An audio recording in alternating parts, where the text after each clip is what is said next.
বিসমিল্লাহির রহমানির রহিম।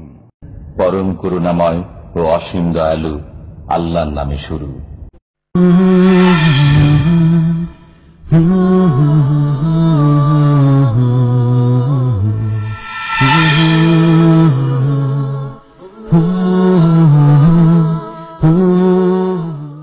ومن أحسن قولا ممن دعا إلى الله وعمل صالحا وقال إنني من المسلمين বিসমিল্লাহির রহমানির রহিম। আলহামদুলিল্লাহি রাব্বিল আলামিন ওয়াসসালাতু ওয়াসসালামু আলা সাইয়্যিদিল মুরসালিন নবিয়িনা মুহাম্মদ ওয়া আলা আলিহি ওয়া সাহবিহি আজমাইন, আম্মা বাদ। ফাকাদ ক্বালা আল মুআল্লিফ রাহিমাহুল্লাহু তাআলা ওয়া আন জাবির রাদিয়াল্লাহু আনহু ক্বাল কানা নবী সাল্লাল্লাহু আলাইহি ওয়াসাল্লাম ইয়াজমাউ বাইনার রাজুলাইনি মিন কাতলা উহুদিন ফি সাওবিন ওয়াহিদ সুম্মা ইয়াকুল আইয়ুহুম আকসারু আখযান লিল কুরআন ফায়ুকদ্দিমুহু ফিল লাহদি ওয়া লাম ইউগাসসালু ওয়া লাম ইউসাল্লা আলাইহিম, রাওয়াহুল বুখারী। মহান আল্লাহর সমস্ত প্রশংসা, সালাত এবং সালাম নাজিল হোক প্রিয় নবী মুহাম্মদ রাসূলুল্লাহ সাল্লাল্লাহু আলাইহি সাল্লামের উপর। আমাদের বুলুগুল মারাম হাদিসে দর্শের বিষয়বস্তু হচ্ছে ধারাবাহিক কয়েক সপ্তাহ থেকে জানাজার। শুক্রবারে এশার পরে যেই হাদিসের আমরা ব্যাখ্যা বিশ্লেষণ করি তাতে আমরা তাহারাত, সলাত আর সলাতের শেষ দিকে জানাজার সলাত, জানাজার নামাজ এবং মাসলা মাসাইল, কাফন দাফন ইত্যাদি এসব বিষয়গুলি সম্পর্কিত হাদিসগুলির আমরা ব্যাখ্যা বিশ্লেষণ আলোচনা করছি।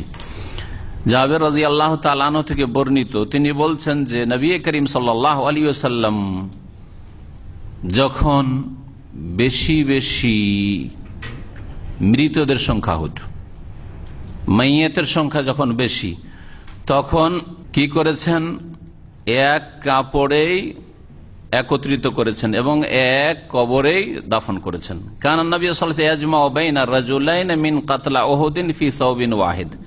নবী করিম সাল্লাল্লাহু আলাইহি ওয়াসাল্লাম দুইজন পুরুষকে একত্রিত করতেন মিন কাতলা উহুদিন, উহুদের শহীদানদের মধ্য থেকে, ওহদে যারা শহীদ হয়েছিলেন তাদেরকে, ফি সাওবিন ওয়াহিদ, একই কাপড়ে।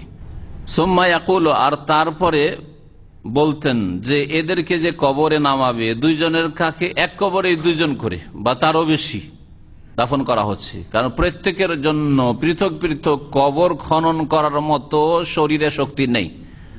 হ্যাঁ, সবাই আহত, যুদ্ধের পরে ক্ষয়ক্ষতি হয়েছে সাহাবায়ে কেরামদের, ওহদের যুদ্ধে জানা রয়েছে। বলছিলেন রাসূলুল্লাহ সাল্লাল্লাহু আলাইহি ওয়াসাল্লাম ওই সময়, আইয়ুহুম আকসারু আখযান লিল কোরআন, এদের মধ্যে মৃত বা যারা শহীদ হয়েছে তাদের মধ্যে কে বেশি কোরআন মুখস্থ রাখতো। দেখো, কোরআন সম্পর্কে কার বেশি জ্ঞান রয়েছে। আইয়ুকুম আকসারু আখযান লিল কোরআন, কে বেশি নিতে পেরেছে, মানে কোরআনের জ্ঞান কার কাছে বেশি রয়েছে। শব্দের জ্ঞান আর অর্থের জ্ঞান দুটোই। কারণ সাহাবায়ে কেরামরা এমন কেউ ছিলেন না যে শুধু হাফেজ হইতেন আর কোরআনের অর্থ তাফসীর বুঝতেন না। কারণ একটি আয়াত থেকে দ্বিতীয় আয়াতে এগিয়ে যেতেন না যতক্ষণ পর্যন্ত তারা সেই আয়াতটিকে না বুঝতেন যে আল্লাহ কি বলতে চাইছেন, আর তারপর আমল করার চেষ্টা না করতেন। এই ছিল তাদের তরিকা। তো নবী করিম সাল্লাল্লাহু আলাইহি ওয়াসাল্লাম কবরে নামাবার ক্ষেত্রে বলতেন যে দেখো কার বেশি কোরআন মুখস্থ ছিল, কোরআন সম্পর্কে কার বেশি জ্ঞান ছিল। ফায়ুকদ্দিমুহু ফিল লাহদি, তারপরে তাকে আগে বাড়িয়ে দিতেন ফিল লাহদি, কবরে। লাহাদ বলা হয় বগলি কবর, সাইড করে যে কবর করা হয় ওকে। এর আগে আলোচনা করা হয়েছে যে কবর দুই রকমের হয়ে থাকে, লাহাদ বগলি কবর যেটা আমাদের দেশি ভাষায় বলে, আর আরেকটা হচ্ছে সন্দুক কবর, যেটা বক্স। হ্যাঁ, আমাদের দেশে অধিকাংশ বক্স কবর গুলো হয়, সন্দুক কবর। সন্দুক কবর যেমন সন্দুক বক্স, কাঠের বাক্সগুলো দেখেছেন না আমাদের দেশে, তো ওই রকম হয়ে থাকে। কারণ নরম মাটি, আরব দেশের মাটি যেহেতু পাথর পলা মাটি, শক্ত মাটি, এইরকমই শক্ত মাটি কোথাও যদি থাকে যে কোনো দেশে, তাহলে সেখানে বগলি কবর করা ভালো। নরম মসৃণ মাটিতে, বেলে মাটিতে বগলি কবর সম্ভব নয়, ধসে পড়ে যাবে, কারণ কাঠিয়ে থাকে। নবী করিম সাল্লাল্লাহু আলাইহি ওয়াসাল্লাম এই শহাদাদেরকে, যারা শহীদ হয়েছিলেন তাদেরকে দাফন করতে এইভাবে কবরে নামাতে বলেছেন। ওয়ালাম ইউগাসসালু, এবং তাদের কাউকে গোসল দেওয়া হয়নি। তাহলে শহীদদেরকে, যারা জিহাদ ফি সাবিলিল্লাহ, আল্লাহর কালেমাকে উঁচা করার জন্য নিজের জানের কোরবানি করেছে, শহীদ হয়েছে, তাদেরকে গোসল দিতে হবে না, হাদিস প্রমাণ করে। ওয়ালাম ইউসাল্লা আলাইহিম, এবং তাদের ওপর জানাজার সালাতও পড়া হয়নি। তাহলে শহীদদের একটি হুকুম জানলাম যে তাদের কি করতে হবে না, গোসল দিতে হবে না। দ্বিতীয় হুকুম জানলাম যে তাদের জানাজার নামাজের প্রয়োজন নেই, জানাজার নামাজ পড়তে হবে না। জানাজার নামাজ পড়তে হবে না, এতে মানহানি নেই, বরং এতে তাদের শ্রদ্ধা সম্মান প্রদর্শন। আল্লাহ রাব্বুল আলামিন তাদেরকে এত বেশি সম্মানিত করেছেন যে যেই লক্ষ্য উদ্দেশ্যে জানাজার সালাত আদায় করা হয় সেটা প্রয়োজনই নেই। হ্যাঁ, তাকরীমান, সম্মানার্থে জানাজার নামাজ নেই। আর যারা অপরাধী, হ্যাঁ, কাফের জানাজার নামাজ নেই, ঠিক না? কাফের জানাজার নামাজ নেই, অন্তরের মুনাফিক কবর তার জানাজা, নাস্তিকের জানাজার নামাজ নেই, মুশরিকের জানাজার নামাজ নেই, মোটেই নেই। এদের কেউ পড়বে না, না সাধারণ পড়বে না বিশিষ্ট লোকেরা পড়বে। এইরকম বিশেষ বিশেষ অপরাধের ক্ষেত্রে হাদিসগুলি আসছে, হয়তো আজকে আমরা সেখানে পৌঁছে যাব। বিশেষ বিশেষ অপরাধের ক্ষেত্রে বিশিষ্ট ব্যক্তিরা জানাজার নামাজ পড়বে না, এটা তাদের সম্মানার্থে না। তাদের তো মারা গেছে, তাদের আর মানহানি বাকি, তাদের মারা গেছে, কিন্তু তাদের যে পরিবার পরিজন বা তা সেই চরিত্রের যেসব লোকেরা রয়েছে, ওই রকম চরিত্রের লোক যেসব লোকেরা রয়েছে, ওই সব পাপে যারা লিপ্ত রয়েছে, তাদের জন্য এতে সতর্কবাণী রয়েছে, সাবধান করা হচ্ছে যে এই যে জানাজা পড়লাম না, এইরকম চরিত্রের লোকের, এইরকম পাপীর, তোমরাও যদি এইরকম পাপ করে মারো, তোমাদের জানাজা পড়বো না। সেটা হচ্ছে এই উদ্দেশ্যে। তো এখানে জানাজা পড়েননি শহীদদের রাসূলুল্লাহ সাল্লাল্লাহু আলাইহি ওয়াসাল্লাম, সাহাবায়ে কেউ পড়েননি। রাহুল বুখারী, হাদিস সহিহ বুখারীর, হাদিসে কোন রকমের সন্দেহ নেই, হাদিস সহিহ। শরীয়তের বিধান হচ্ছে যে প্রত্যেকের জন্য পৃথক পৃথক কবরের ব্যবস্থা করতে হবে, আর আলাদা কবরের জায়গাও আছে, আর কবর খনন করার লোকজনও আছে সম্ভব। তারপরে এক কবরে দুজন তিনজন দাফন করবেন, এটা জায়েজ নাই। তাই ভাষ্যকার বলছেন ইয়াহরুম আইয়ুদ ফানা ইসনানে ফাকসার মান ফি কবরিন ওয়াহিদ, এক কবরে দুই বা ততোধিক, দুইজন বা তার বেশিকে দাফন করা হচ্ছে হারাম, জায়েজ নাই। কেন? সারা জীবন রাসূলুল্লাহ সাল্লাল্লাহু আলাইহি ওয়াসাল্লাম প্রত্যেক সাহাবীর জন্য এক একটা কবর খনন করার ব্যবস্থা করেন। লিআন্নাহু সাল্লাল্লাহু আলাইহি ওয়াসাল্লাম কানা ইয়াদফিনু কুল্লা মাইয়িতিন ফি কবরিন, প্রত্যেক মাইয়িতকে, মৃত ব্যক্তিকে এক এক কবরে দাফন করেছেন। আর এটাই ছিল সাহাবায়ে কেরামদের সর্বযুগের আমল, তাদের যুগে। ওমিন বাদিহিম মিনাস সালাফ, তারপরে তাবেঈন, সালাফে সালেহিন, আইম্মায়ে কেরাম, তারা সকলে এইভাবে প্রত্যেকের জন্য আলাদা আলাদা কবরের ব্যবস্থা করেছেন। এতে কোনো দ্বিমত নেই। কিন্তু যদি নিরুপায় হয়, অপারগ হয়, হ্যাঁ, কবরের ব্যবস্থা করতে, যে কোনো কারণে হোক না কেন, তাহলেই দুইজন বা তার বেশি লোককে এক কবরে দাফন করা জায়েজ। তা ভাস্কর বল জাওয়াজ ও দাফনিল ইসনাইন ফাকসার, দুইজন বা তারও বেশি লোককে দাফন করা জায়েজ ফি কবরিন ওয়াহিদ, এক কবরে, ইনদা দারুরা, নিরুপায় হলে, আবশ্যক হয়ে গেলে, এছাড়া কোনো উপায় নেই আমাদের। কি জরুরি, একবারে প্রয়োজন না। আরবি ভাষায় হাজাতুন মানে প্রয়োজন, আর দারুরা মানে একবার নিরুপায় হওয়া, দুটোতে পার্থক্য আছে। উর্দু ভাষায় না, যেটা প্রয়োজন সেটাকে হাজাত বা জরুরত বলে, কিন্তু এই আরবিতে জরুরত আলাদা আর উর্দুর জরুরত আলাদা। কাজটা ভাই জরুরি, জরুরি মানে নিরুপায় না, আমাদের বাংলা ভাষা তো নিরুপায় না, কিন্তু জরুরি মানে আবশ্যক, করতে হবে। আরবিতে জরুরা মানে ইল্লা মাযদুরির তুমি ইলাইহি, হারাম কিছু খাওয়া বা পান করা চলবে না, তবে যদি নিরুপায় হয়ে যায়। এখানে ফামানিত তোররা, কেউ কারোর জন্য জরুরি হয়ে যায়, ফামানিত তোররা গায়রা বাগিন, শুকুর হারাম, রক্ত হারাম, হ্যাঁ, ইত্যাদি হারাম আল্লাহ বলার পরে বলছেন ফামানিত তোররা, কেউ কারোর জন্য জরুরি হয়ে যায়, মানে নিরুপায় যদি হয়ে যায়। তাহলে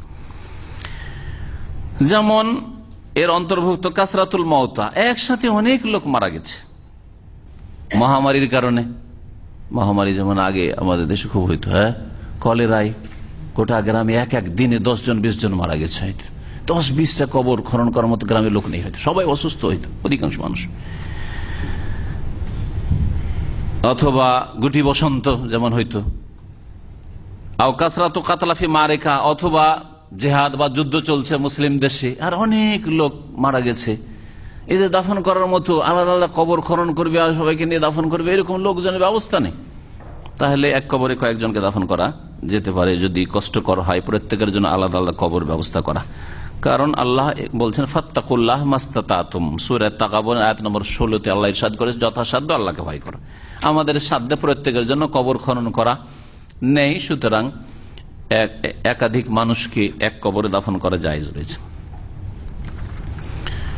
এই ক্ষেত্রে কোরআনে কারীম এবং দ্বীনের ইলমের সম্মান যেমন দুনিয়াতেও সম্মানিত করে, দ্বীন ইসলামের জ্ঞান থাকলে, তেমনি আখিরাতে পাড়ি দেওয়ার পর মওতের পরেও সম্মানিত করে মানুষকে।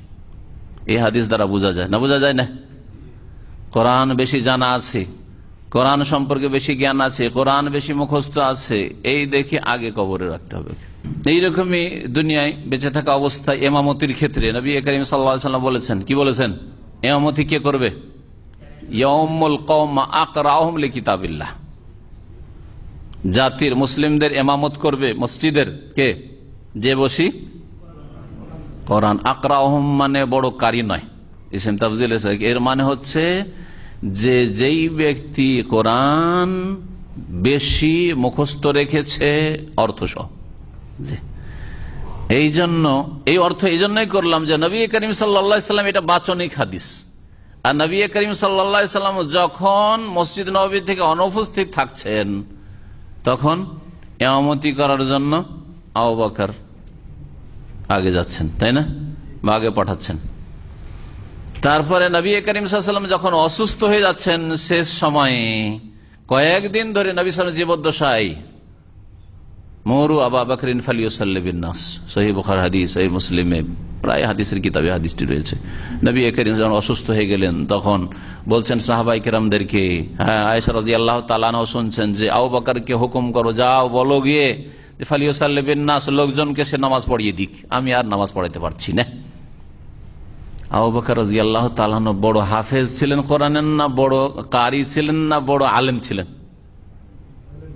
হ্যাঁ, বড় আলেম ছিলেন, আর তাজবিদও ঠিক ছিল, এমন না যে তাজবিদটা তার ঠিক ছিল না, তাজবিদও ঠিক আছে আপন জায়গায় শুদ্ধ, আর কোরআনও মুখস্থ আছে, আর কোরআন সম্পর্কে সাহাবায়ে কেরামদের মধ্যে সবচেয়ে বেশি জ্ঞানী তিনি। পক্ষান্তরে যদি শুধু কেরাতে নেন বা শুধু হেফজে নেন তাহলে উবাই বিন কাব আছেন, তারাবির নামাজ যখন পড়াইবার প্রয়োজন হইল উমর রাদিয়াল্লাহু তাআলা আনহুর খেলাফত আমলে, তখন তারাবির ইমাম কাকে বানাইলেন? যেহেতু তারাবির ইমাম, এখানে কোরআন সম্পর্কে জ্ঞানী হওয়ার প্রয়োজন না, বেশি বেশি যে লম্বা শোনাইতে পারবে, তো লম্বা শোনার জন্য বেশি মুখস্থ, ভালো মুখস্থ থাকাই যথেষ্ট, যদি একটু কম বুঝে। এই জন্য উবাই বিন কাবকে আর তামিম দারিকে নির্দেশ দিলেন যে তোমরা লোকজনকে তারাবির নামাজ পড়াও। আছে কিনা হাদিস? সেই হাদিস, মুওয়াত্তা মালিকের হাদিস। এই হাদিস দ্বারা বোঝা গেল যে আন্না শাহিদ লা ইউগাসসালু, শহীদ বিশেষ করে জিহাদ ফি সাবিলিল্লাহ যারা শহীদ, আজকালকার আমাদের মুসলিমদের ভাষাই যারা শহীদ তারা সকলে নয়, বরং তাদের অধিকাংশই নয়, তাদের অধিকাংশ নাই। সত্যিকার শহীদ মান কাতালা লিতাকুনা কালিমাতুল্লাহি আল উলিয়া ফাহুয়া ফি সাবিলিল্লাহ। নবী মুহাম্মদ রাসূলুল্লাহ সাল্লাল্লাহু আলাইহি ওয়াসাল্লাম বলেছেন, কেউ যদি সশস্ত্র লড়াই করে এই উদ্দেশ্যে যে লিতাকুনা কালিমাতুল্লাহ, যে আল্লাহর কালেমা লা ইলাহা ইল্লাল্লাহ হে আল উলিয়া, সবচেয়ে উঁচা হবে, আল্লাহর কালেমাকে শক্তিশালী করার জন্য, আল্লাহর দ্বীনকে শক্তিশালী করার জন্য, আল্লাহর দ্বীনের খেদমতের জন্য যদি কেউ অস্ত্র ধারণ করে আর তাতে যদি মারা যায় তাহলে সে শহীদ হবে, আর সে হচ্ছে ফি সাবিলিল্লাহ। বেঁচে থাকলে ফি সাবিলিল্লাহ তার এই জিহাদ হয়েছে, আর যদি মারা যায় তাহলে তাতে শহীদ হয়েছে, সে হচ্ছে আসল শহীদ। কারণ নবী সাল্লাল্লাহু আলাইহি ওয়াসাল্লামকে সাহাবীরা এই যে উত্তর দিয়েছিলেন, সেখানে জিজ্ঞেস ইয়া রাসূলুল্লাহ আর রাজুল ইউকাতিলুল মাগনাম, কেউ আছে যে গনিমতের পয়সা ধন সম্পদের জন্য লড়াই করছে, কেউ ইউকাতিল হামিয়াতান, হ্যাঁ দেশপ্রেম অথবা জাতীয়তার জন্য, হামিয়া বা গোত্রের জন্য, বংশের জন্য, হ্যাঁ আত্মীয়তার সম্পর্ক আছে, আরে রক্তের সম্পর্ক আছে, দেশের সম্পর্ক আছে, ভাষার সম্পর্ক আছে, সুতরাং লড়াই করতে হবে, এসবের জন্য হামিয়াতের লড়াই, জাতীয়তার লড়াই। এইরকম যারা লড়াই করেছে তাদের হুকুম কি? ফি সাবিলিল্লাহ। নবী সাল্লাল্লাহু আলাইহি ওয়াসাল্লামকে সাহাবীরা জিজ্ঞাসা করছে কে ফি সাবিলিল্লাহ হবে?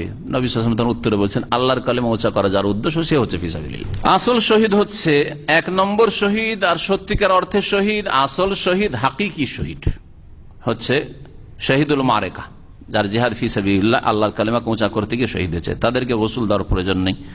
লিয়াব কেন গোসল দিবেন না? তাতে কি মানহানি আছে? না, তাদের সম্মান প্রদর্শন করে। লিয়াব কা দামু আলী, যাতে করে রক্তগুলি থাকে। গোসল দিলে তো রক্ত ধুয়ে যাবে, রক্ত ধুয়ে দিলে হবে না, রক্তগুলি সাক্ষী হয়ে থাক। এই রক্ত নিয়ে আল্লাহ রাস্তার জিহাদ, এই রক্ত নিয়ে কিয়ামতের মাঠে উঠবে, আল্লাহর কাছে হাজির হবে। এই রক্ত তার জন্য সাক্ষী হবে, আর কোনো সাক্ষী লাগবে না। ফালায়াযাব আসারুল জিহাদ ওয়াশ শাহাদাত আনহু, জিহাদের এবং শাহাদাতের, যে শাহাদাত বরণ করে শহীদ হয়েছে, এর চিহ্ন যাতে করে হয়, এটি তার জন্য কিয়ামতের দিনে অসংখ্য মখলুকাতের সামনে, মানুষের সামনে সেটা তার গৌরবের কারণ হবে। ফাহিয়া মাফখারাতুন ইয়াউমাল কিয়ামা, এটা তার গৌরবের কারণ হবে আল্লাহর রাসূল সমস্ত মানুষের সামনে। নবী করিম সাল্লাল্লাহু আলাইহি ওয়াসাল্লামের হাদিস রয়েছে যে মুজাহিদ যে আল্লাহর রাস্তায় শহীদ হয়েছে, কিয়ামতের দিন আসবে জুরহুহু ইয়াসআবু দামান, তার যে ক্ষতগুলি রয়েছে, জখমগুলি রয়েছে, সেই জখমগুলি থেকে রক্ত ঝরঝর করে প্রবাহিত থাকবে। কিয়ামতের দিনে ঝরঝর করে প্রবাহিত থাকবে রক্ত। আর রক্তের রং হবে লাউনুহু লাউনুদ্দম, রক্তের রং তো হবে রক্তের মতো, রক্তের যেমন রং হয়, লাল রং হয়। আর রিহুহু, রক্তের একটা খারাপ গন্ধ আছে, আছে না? নাই, রক্তের একটা খারাপ গন্ধ আছে, খারাপ গন্ধ হবে না। ওয়া রিহুহু রিহুল মিস, আর তার সুগন্ধি হবে মৃগ নাবির সবচাইতে মূল্যবান আতরের মতো, মিসক আম্বারের মতো। এ হচ্ছে সম্মান শুহাদাদের। তারপরে জানাজার নামাজের উদ্দেশ্য হচ্ছে তার জন্য শাফাআত করা, সুপারিশ করা আল্লাহর কাছে, যে আল্লাহ এই লোককে মাফ করে দাও, তার গুনাহ খাতা মাফ করো। ওয়াকাদ কাফফারাতিশ শাহাদাতু যুনুবাহু ওয়া তাহারাতু, আর এই যে আল্লাহর রাস্তায় শহীদ হয়েছে, তাতে তার গুনাহ মাফ হয়ে গেছে, তার গুনাহ মাফ। একমাত্র কার গুনাহ মাফ হয় না? শহীদ হয়েছে অথচ গুনাহ মাফ হয় না। কোন গুনাহ মাফ হয় না? ঋণী ব্যক্তির গুনাহ মাফ হয় না। কারো টাকা পয়সা খেয়ে রেখেছেন, নিয়ে রেখেছেন, আর দিলেন না, হাত ভারী। আজকাল অনেক লোক আছে যাদের হাত ভারী, নামাজ রোজা করে কিন্তু টাকা পয়সার ক্ষেত্রে, আদান প্রদানের ক্ষেত্রে বড় হাত ভারী। টাকা পয়সা নিয়ে রেখেছেন, ভ্রুক্ষেপে নেই, ভুলে গেছেন, এইরকম স্বভাব। না চাইলে দেবেন না, আর আল্লাহ রাস্তায় শহীদও যদি হয়ে যান তবু আল্লাহ মাফ করবেন না, কারণ এটা বান্দার হক। হ্যাঁ, শহীদ হওয়া দিয়েও মাফ হবে না, আর জানাজার নামাজ পড়লেও মাফ হবে না। জানাজার নামাজ পড়ে তার জন্য শাফাআত করলে, দোয়া করলেও মাফ হবে না। এই মর্মে বেশ কিছু হাদিস রয়েছে। এখন বাকি থাকলো আল্লাহ রাস্তায় জিহাদে গিয়ে শহীদ হয়নি, কিন্তু তারপরে জুলম করা হয়েছে, মজলুম বেচারা, নির্যাতিত, আর তাকে মেরে দেওয়া হয়েছে, খুন করা হয়েছে। রাস্তায় কোথাও যাচ্ছিল, কেউ জালেম খুন করে দিয়েছে, অথবা বাড়িতে চোর ডাকাত ঢুকেছে, দিয়ে খুন করে দিয়েছে। যে কোনো জায়গায় মজলুম, সে জালেম নয়, জালেম না, মজলুম, নিরীহ ব্যক্তি, আর তাকে খুন করা হয়েছে। সে আল্লাহর রাস্তায় আল্লাহর কালেমাকে উঁচা করার জন্য যায়নি, কিন্তু মজলুম হয়েছে, মারা গেছে বা নিহত হয়েছে। তাহলে তার হুকুম কি? তাকে গোসল দেবেন না দেবেন না? সেও তো শহীদ, না শহীদ নয়?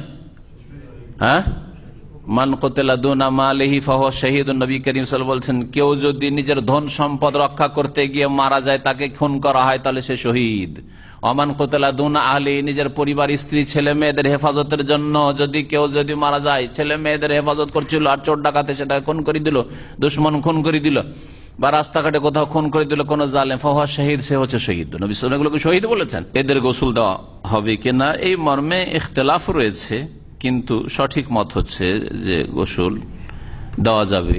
একে, এই শ্রেণীর লোককে ওই সম্মান দেওয়া যাবে না যেই সম্মান রয়েছে মুজাহিদ ফি সাবিলিল্লাহর, যে আল্লাহর রাস্তায় শহীদ হয়েছে। একদল বলছেন, যেমন ইমাম আহমদ রহমতুল্লাহ আলাইহির মাযহাবে যেটা প্রসিদ্ধ, সেটা হচ্ছে যে যেই ব্যক্তি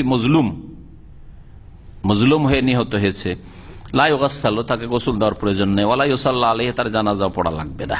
তারা যেহেতু শহীদ, নবী করিম সাল্লাল্লাহু আলাইহি সাল্লাম বলেছেন, সেই জন্য বলেছে যখন শহীদ তখন তার গোসলও লাগবে না। কিন্তু নবী করিম সাল্লাল্লাহু আলাইহি ওয়াসাল্লাম, সাহাবায়ে কেরাম থেকে এরকম প্রমাণ নেই যে কেউ জিহাদ ফি সাবিলিল্লাহ ছাড়া কোথাও তারপরে জুলুম করে মেরে দেওয়া হয়েছে আর তার জানাজা পড়েননি, গোসল দেননি, এরকমের কোনো প্রমাণ নেই।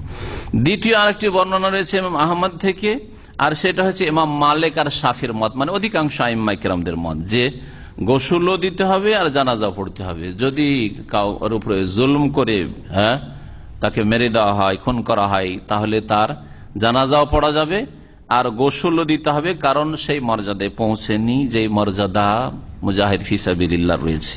আল্লাহ রাব্বুল আলামিন ওয়ালা তাহসাবান্নাল্লাযিনা কুতিলু ফি সাবিলিল্লাহি আমওয়াত, আল্লাহর রাস্তায় যারা নিহত হয়েছে তাদেরকে তোমরা মৃত মনে করিও না, মৃত মনে করিও না। বাল আহিয়াউন, বরং তারা জীবিত, কিন্তু এই জীবন হচ্ছে বারজাখী জীবন, বড়ই সম্মানের জীবন, দুনিয়ার জীবন নয়। আমাদের সাথে বিদআতপন্থীদের আম্বিয়া এবং সোহাদা সম্পর্কে যে দ্বিমতটি, সেটা হচ্ছে যে তারা বলছে আমাদের মতই যে বেঁচে আছে, দুনিয়ায় যেমন তারা বিবির কাছে যেত নামাজ পড়তে, তেমনই তারা সব কাজ করে, আমল করে। অথচ নবী করিম সাল্লাল্লাহু আলাইহি ওয়াসাল্লাম বলছে ইজা মাতা ইবনু আদম, আদম সন্তান যখন মারা যায়, ইনকাতা আনহু আমালু, তখন তার কাজকর্ম বন্ধ হয়ে যায়। হ্যাঁ, বিবির সাথে দেখা সাক্ষাৎ বন্ধ হয়ে যায়, আর তার নামাজ পড়া ইবাদত বন্দেগী বন্ধ হয়ে যায়, আর রোজা রাখাও বন্ধ হয়ে যায়, আর খোঁজ খবর নেওয়া বন্ধ হয়ে যায়, সব বন্ধ হয়ে যায়। কিন্তু তারা বলছেন না, আমাদের মতো কথাটি যে বলেছে এর সাথে দ্বিমত। বাকি কথা হলো যে তাদের হায়াত, হ্যাঁ হায়াত দুনিয়াবি হায়াত নয়, আমাদের মতো হায়াত নয়, বারজাখী। এর সনদে আমর ইবনে হাশেম আল জানাবি নামক একজন রয়েছে, দুর্বল, বা তার সম্পর্কে ওলামাদের মতবিরোধ রয়েছে, কেউ কেউ জয়ীফ বলেছেন, দুর্বল বলেছেন। আর এতে আর একটা রোগ রয়েছে দুর্বলতার কারণ, সেটা হচ্ছে ইমাম শাবি আর আলী ইবনে আবি তালেবের মাঝখানে বিচ্ছিন্নতা, ইনকিতা রয়েছে। আলী রাদিয়াল্লাহু বর্ণনা করেছেন, ইমাম শাবির দেখা আলী রাদিয়াল্লাহু তাআলা আনহুর সাথে হয়নি, তার মানে মাঝখানে কোন একজন রয়েছেন। সুতরাং হাদিস বিচ্ছিন্ন, সনদ যদি বিচ্ছিন্ন থাকে, সূত্র বিচ্ছিন্ন থাকে, তাহলে জানা নয় যে ওই লোকটি কে ছিল যে হাদিসটা বর্ণনা করে, যার ফলে হাদিস জয়ীফ। সহিহ মুসলিমে রয়েছে জাবের রাদিয়াল্লাহু তাআলা আনহু থেকে বর্ণিত, ইযা কাফানা আহাদুকুম আখা ফালিয়ুহসিন কাফানাহু, যখন তোমাদের কেউ নিজের ভাইকে, মানে মুসলিম ভাইকে কাফন দেবে, যে দায়িত্বে রয়েছে কাফন দেবে, ফালিয়ুহসিন কাফানাহু, কাফনটা যেন সুন্দর করে। কাফন সুন্দর করা মানে মূল্যবান নয়, কাফন সুন্দর করা মানে বেশি পয়সা দিয়ে কাফন ক্রয় করবেন এটা নয়। কাফনটা সুন্দর করবেন মানে পুরাতন না দিয়ে, যদি নতুন সম্ভব নতুন দেন, তারপরে রঙিন না দিয়ে সাদা দেন ইত্যাদি, ময়লা না দিয়ে পরিষ্কার পরিচ্ছন্ন দেন, এগুলো হচ্ছে সুন্দর কাফন দেওয়া। তারপরে কাফন ছোট না দিয়ে লম্বা করে দেন, ভালো করে ঢেকে দেন। এই জন্য কাফনের ক্ষেত্রে সুন্নত তরিকা হচ্ছে যে সেটা যেন সাদা কাপড় হয় উত্তম, তারপরে সেটা সুতি হয়, আর তারপরে কাফনের জন্য বেশি পয়সা খরচ করতে হবে এটা নয়, বরং অল্প পয়সায় মধ্যম কাপড় হয় যথেষ্ট। আর এই ক্ষেত্রে আমির আর গরিবে পার্থক্য করা এরকমও ঠিক না। সমাজের কোন গরিব মানুষ মারা গেছে, তখন 3 টাকা 4 টাকা মিটারের কাপড়, আর যখন কোন জাদ্রেল মানুষ মারা গেছে, পয়সাওয়ালা মানুষ, অথবা আলহাজ সাহেব মারা গেছে, অথবা মৌলানা সাহেব মারা গেছে, তখন তার জন্য 25-30 রিয়াল, কথা বলছি রিয়াল মিটার না, এরকম যেন পার্থক্য তারতম্য না করা হয়। কারণ মানুষ মারা যাওয়ার পর আল্লাহ নজরে সবাই সমান, তখন ইমান আমলের ভিত্তিতে মর্যাদা নির্ণয় করা হবে। যার ইমান আমল যত সুন্দর সে তত বেশি সম্মানিত হবে, তখন আর এই দুনিয়ার মান মর্যাদা থাকবে না, সম্মান থাকবে না। সুতরাং এইসব পার্থক্য করে কোনো লাভ নেই। দুনিয়ায় যা করা হয়, দুনিয়াতে পয়সাওয়ালাদেরকে ভালো জায়গায় বসতে দেওয়া হয়, তাদের যে স্পেশাল খাবারের ব্যবস্থা করা হয়, স্পেশাল আপ্যায়নের ব্যবস্থা করা হয়, আর গরিবদেরকে ফুটপাতে বসিয়ে দেওয়া হয় কলা পাতা দিয়ে, নাকি বসানো হয় না? ফুটপাতে খড়ের উপরে বসাই দিয়েছে, খড়ের বসাই দিয়েছে। আর ধনী লোকেদের জন্য বিবাহ শাদিয়া যেসব অনুষ্ঠান হয়, তাতে এমনকি এই যে মৃতের নামে বিদাতি খাবার হয় আমার দেশে, তাতেও নাকি এইরকম পার্থক্য করে বসা। হ্যাঁ, গরিবদেরকে ফুটপাতে বসিয়ে দিয়েছে, জমিনে বসিয়ে দিচ্ছে, আর গ্রামের পয়সাওয়ালা, এলাকার পয়সাওয়ালাদেরকে তাদের জন্য চেয়ার টেবিলের ব্যবস্থা করা হয়েছে। সব না জায়েজ কাজ, বৈষম্য।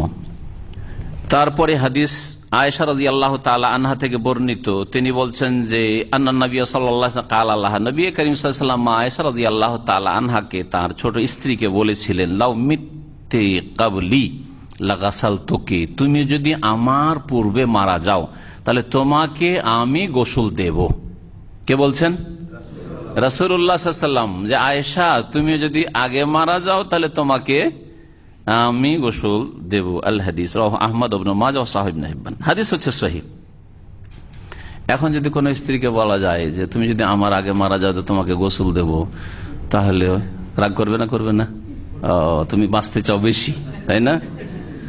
আমাকে আগে মারতে চাও, আমি মারা যাই, আর তারপরে তুমি আমাকে দাফন করে বিয়ে করবে না, ঠিক না? হ্যাঁ, সুতরাং আপনাকে পরিস্থিতি দেখে কথা বলতে হবে, যে কোন পরিস্থিতিতে কিরকম কথা বলা চলে। এই হাদিস থেকে যে মাসলা ইস্তেমবাত হয় বা বেরিয়ে আসে সেটা স্পষ্ট। সেটা কি? হ্যাঁ, স্বামী স্ত্রীকে গোসল দিতে পারে। স্বামী যখন স্ত্রীকে গোসল দিতে পারে তো স্ত্রী স্বামীকে গোসল দিতে পারে কি পারে না? পারে। এটাই হচ্ছে হাদিসের মাসলা। আর একটি দলিল শুনেন এর বৈধতার।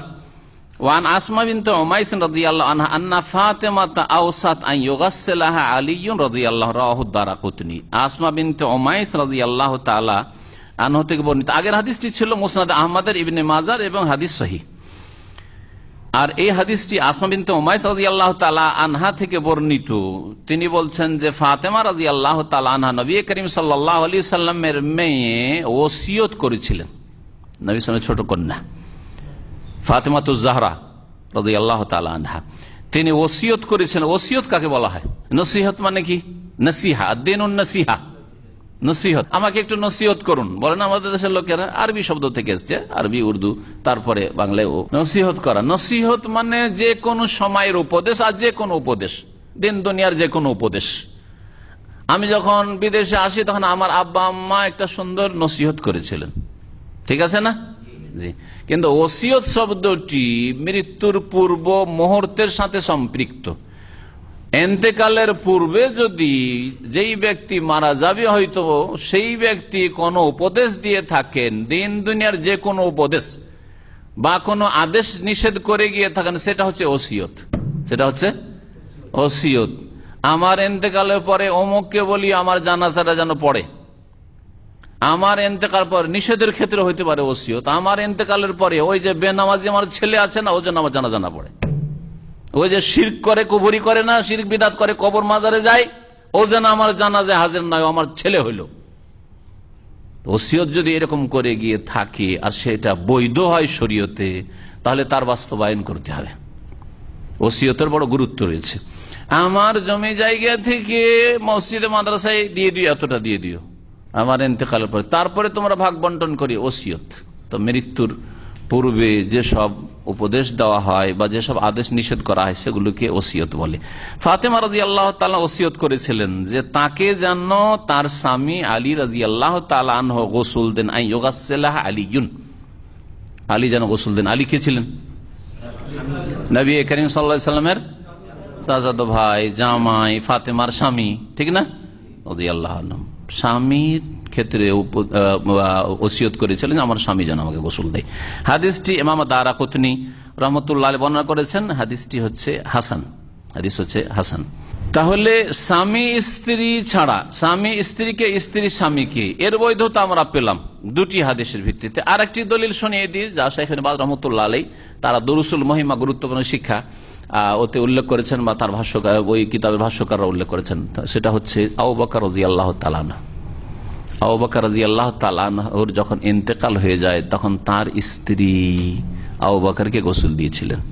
এই হাদিস কি প্রমাণ করলো? হ্যাঁ, যে স্ত্রী বিধবা কি করতে পারে? স্বামীকে, মৃত স্বামীকে গোসল দিতে পারে। এখানকার হাদিসগুলি নবী সাল্লাল্লাহু আলাইহি ওয়াসাল্লাম আকাঙ্ক্ষা করলেন যে যদি এরকমটা হয় যে তুমি আমার আগে মারা গেলে তো আমি তোমাকে গোসল দেবো, মানে এই স্বামী স্ত্রীকে গোসল দেওয়ার বিষয়টা পেলাম। তারপরে ফাতেমার ক্ষেত্রেও স্বামী আলী ফাতেমাকে গোসল দেওয়ার ওসিয়ত করেছিলেন। তাহলে হাদিস আমরা তিনটি পেলাম, তিনটি হাদিস সহিহ, তিনটি হাদিস সহিহ। সুতরাং স্বামী স্ত্রীর ক্ষেত্রে স্বামী স্ত্রীকে গোসল দিতে পারে, স্ত্রী স্বামীকে গোসল দিতে পারে। যখন গোসল দিতে পারে তার মানে বিবাহ বিচ্ছেদ হয় নাই। এই ফতুয়া বানানো ফতুয়া যে স্বামী স্ত্রী কেউ মারা গেলে নেকা টুটে যায়, তাদের ভাষায় বিবাহ বিচ্ছেদ হয়ে যায়, যার ফলে স্ত্রীকে স্বামীর মুখটা দেখতে দেয় না।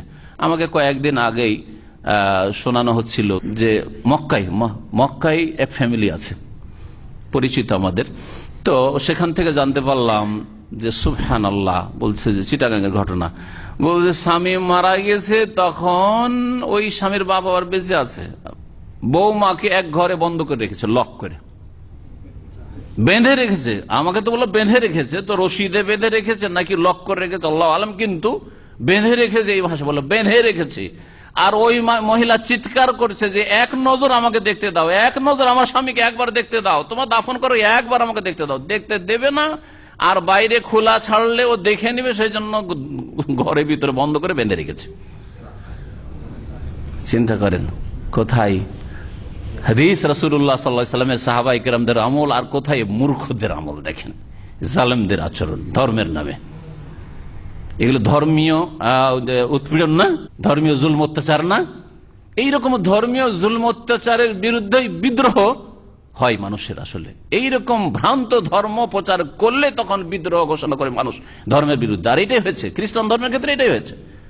এই যে ধর্ম নিরপেক্ষতা, সেকুলারিজম সব পয়দা করেছে এই খ্রিস্টানদের চার্চের জুলম অত্যাচার। এই চার্চের যেমন জুলম অত্যাচার যখন চলেছে, তখন সেখানে সেকুলারিজম পয়দা হয়েছে, যে ধর্ম থেকে স্বাধীন হও, চার্চ থেকে মুক্ত হও। এই জন্য এইরকম বাড়াবাড়ি জুলুম করবেন না যে আল্লাহ বলেননি, তার রাসূল বলেন নাই, এরকম করবেন না। বাকি কথা হইল, স্বামী স্ত্রী ছাড়া অন্য কোন পুরুষ মহিলাকে গোসল দিতে পারেন না, মহিলা পুরুষকে গোসল দিতে পারেন না, যদিও মাহরাম হয়। যদিও মাহরাম হয়, অর্থাৎ বাপ মেয়েকে গোসল দিতে পারবে, ছেলে মাকে গোসল দিতে পারবে?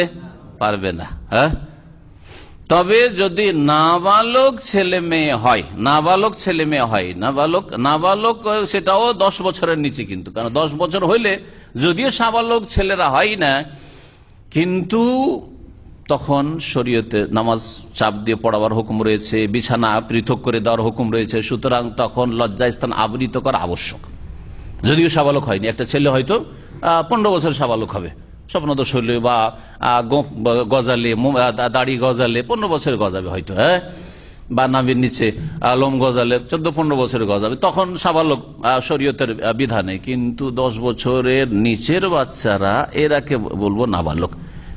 আর 10 বছর যখন হয়ে গেছে, যদিও নাবালক রয়েছে, তারপরও যেহেতু লজ্জাস্থান আবৃত করা সাতুরে আওরাত আবশ্যক, ফরজ, সুতরাং 10-12 বছর ছেলে মেয়েকে বাপ গোসল দেবে না। 10 বছরের ছেলে মেয়েকে বাপ গোসল দেবে না।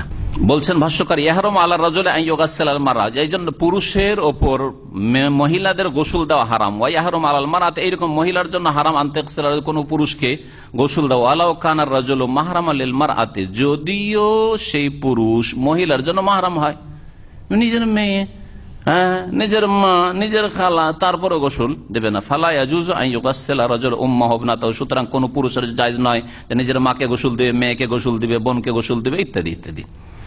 নবী করিম সাল্লাল্লাহু আলাইহি ওয়াসাল্লামের মেয়ে উম্মে কুলসুম বা রুকাইয়ার যখন ইন্তেকাল রাদিয়াল্লাহু আনহুমা, ইন্তেকাল হয়, হাদিস এর আগে কিন্তু পড়েছেন, কে গোসল দিয়েছিলেন? মহিলারা। হ্যাঁ, তাদের যে সাহাবিয়াতদের মধ্যে যেই মহিলা গোসল দেওয়ায় খ্যাতি লাভ করেছিলেন, প্রসিদ্ধ ছিলেন, তিনি হচ্ছেন উম্মে আতিয়া রাদিয়াল্লাহু তাআলা। উম্মে আতিয়া পর্দার বাইরে থেকে রাসূলুল্লাহ সাল্লাল্লাহু আলাইহি ওয়াসাল্লাম নিজের কাপড় একটা একটা করে দিচ্ছেন, আর এই কাফন দাও, পর্দার আড়াল থেকে মেয়েকে গোসল দেওয়া হচ্ছে, ভিতরে ঢুকছেন না।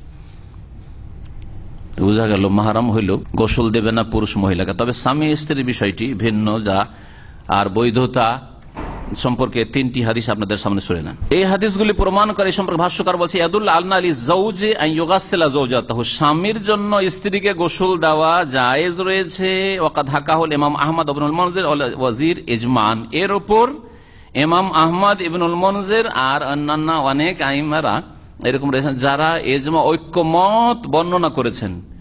কিন্তু ঐক্যমত অনেক সময় বর্ণনা করলেও তাদের যতটা হয়তো জানা ছিল ততটাই ঐক্যমত বর্ণনা করেছেন। কিন্তু আমরা দেখতে পাচ্ছি যে হানাফি মযহাবে জায়েজ নেই, হানাফি মযহাবে জায়েজ নেই। সুতরাং এই ক্ষেত্রে ইজমা নয়, বরং অধিকাংশ, বলবো যে অধিকাংশ আইম্মায়ে কেরামরা এটাকে জায়েজ মনে করেছেন।